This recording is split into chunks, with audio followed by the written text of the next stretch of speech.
Yeah. So top of the agenda is the growing COVID cluster here in Melbourne and the ramifications for the AFL, for the staging of round 11, for the location of various players, for the changes in lifestyle that have already been put in place, for the teams who have flown early. It's a story that has developed every hour, all day. It seems like it's a shadow that's been sort of sitting in the background and now it's looming large. Yeah, all of a sudden our plans that we're going to travel on Friday have been changed, and we're travelling this morning at 10:45 and going to Perth. We will just travel, and then when we land we'll get tested. Everything that we're hearing is the fact that, the game goes ahead and that we'll have crowds, and it literally comes down to a day-by-day, announcement-by-announcement basis. All of a sudden, something like this hits, and it really does re-jog the memory on what everyone experienced last year with travelling at the drop of a hat to different locations, potentially staying at those places for multiple games. So it's going to be ready for anything really as a playing group. I'm currently on Keys Way heading to Marvel Stadium for a COVID test. As you said, it's been a pretty hectic morning. We got the message last night that we'd be flying out this afternoon, and it's just a bit of a mad scramble to pack the bags and get the test done and then get over to Sydney for the big game. We're able to jump on it pretty quickly to get us all tested, and then obviously here today. So, it is a bit of a throwback in a sense, but sort of well-versed and well-prepared. I don't think you can rule anything out. What we've learned over the last 18 or so months is we just have to be planning for every scenario. That's all part of the challenge that COVID's throwing up. We're looking at it as if we're playing Richmond on Sunday, and whether that changes day, time, place, whatever, we'll adjust that as it goes along. This 7 days that has been activated with these supplementary measures that everyone will be compliant to, but let's hope that things don't go beyond that. If they do, we take it as it comes. So that's the flow of the day, and it's changing by the hour tonight. There are no answers out of the AFL. There are a whole lot of questions and there are scenarios. Sitting atop everything, Robbo, is will Victoria go into lockdown at some point tomorrow? And everything flows, as it has done for more than a year, from a government and health authority decision in this state. Well, no one knows the answer to that question, Gerard. We're all sitting at home and say to ourselves, do you think we will? I absolutely think we will. I really do. I think by this time tomorrow night, the broad expectation in our community is that we'll be in a lockdown of either 3 or 5 days, given the way exposure sites have multiplied through the day. Yep, I've got no doubt about that. I really haven't. I've got no doubt about that. And because of that, and the AFL have a lot of talks with the senior people in government and in the medical, not the medical world, what is it? The health authorities. Health authorities. So they're not a step ahead, but they've had contingencies for several months.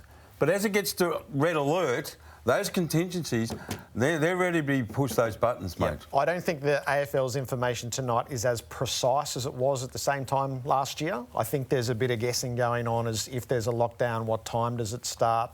So what are the possibilities before we hit that? The middle of the day saw the critical meeting, Robert. Yeah, there was an emergency. I'll call it an emergency meeting.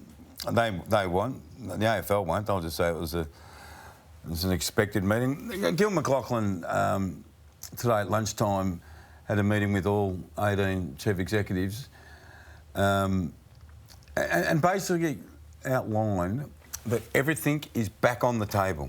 Be prepared. And now, when we say be prepared, that means hubs are a big possibility. Pack for, not for a weekend, pack for 3 weeks, because you could be away for 3 weeks. That means also back on the agenda is neutral grounds. Like, for example, just off the top of my head, I don't know the draw. Essendon, you might be playing St Kilda at Adelaide Oval. So this is what they experienced last year, and now in the last 48 hours, these have become really real possibilities over the next couple of weeks? There's a very real possibility that Victorian teams would evacuate the state and beat a lockdown tomorrow if there was sufficient notice given, and they would find safe harbour elsewhere. So South Australia's already closed. I imagine Western Australia follows suit, given the pattern of behaviour previously, and the Northern Territory's no-go. So if this was the strategy taken, it would be into New South Wales. And this was the first hop that happened last year. Queensland an opportunity? Probably. But the first hop last year was get to New South Wales, set up there. There's the determination still tonight to play every game of round 11. It's just where would they be played. So potentially relocate tomorrow, and then your Festival of Footy takes place at the SCG and at Giants Stadium. And Canberra. And maybe a little bit further north than that. So that, I think... When say further north? Well, that Queensland, depending on what the government attitude is. New South Wales hasn't traditionally shut the border. No, they haven't traditionally been great friends of Victoria as well. They've been pretty quick to say, you stay there. And I understand all these state governments doing this. We've got a cluster growing in Melbourne. We don't want that cluster in our states. So...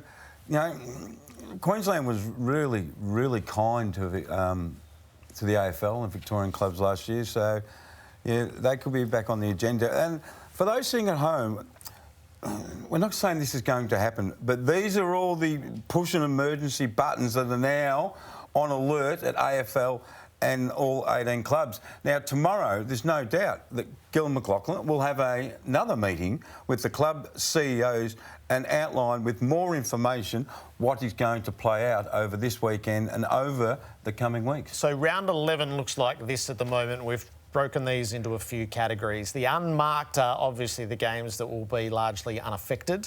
The games that are slated for Victoria at the moment, so the two games that are most in jeopardy is we already know that Gold Coast and Hawthorn won't be played in Darwin.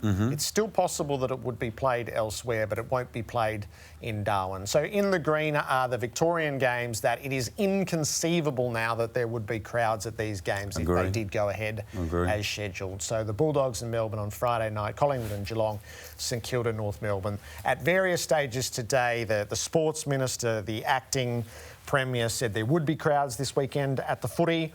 We moved through the early afternoon. Were you surprised at that? You were on radio this morning when that came through. Did that surprise you? Yeah, but and at that stage you had to go, well, they know the scenario, but it was inconsistent with how it felt like things were growing. It was inconsistent with all the news breaking going on somewhere.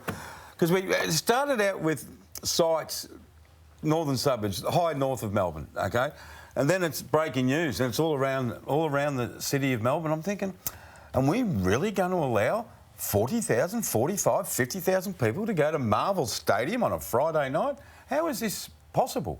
Unless we've got it completely wrong, I don't know. We'll find out in the next... No, well, it's not only inconceivable, it would actually be grossly irresponsible. Oh, I agree with you. We know that 2 games last weekend had COVID positives in the stands so that they become exposure sites, and the inconvenience for hundreds of people today required to get tests who are in the Port Adelaide Collingwood crowd. And the flow-on for Port was that they had to go and get tested because they'd been on the plane with some of the fans who were in the exposure area, and then we learnt Essendon and North Melbourne. Just take me back to that, to the coloured fixture. So it's you couldn't imagine crowds at these Victorian games in the green. We know the red won't be played in Darwin. It's possible that it still gets played, or potentially it gets postponed. It's unimaginable that Adelaide would come into Victoria in these circumstances and play Richmond at the MCG. So that's got to be searching, you would think, for a new home as well. What is advantageous for the AFL and for the clubs is after this weekend we've got 3 weekends of buys, and they can rearrange. Like there was the suggestion today with the Gold Coast Hawthorn game that we'll swap with their bye weekend. We'll play that game on the bye weekend.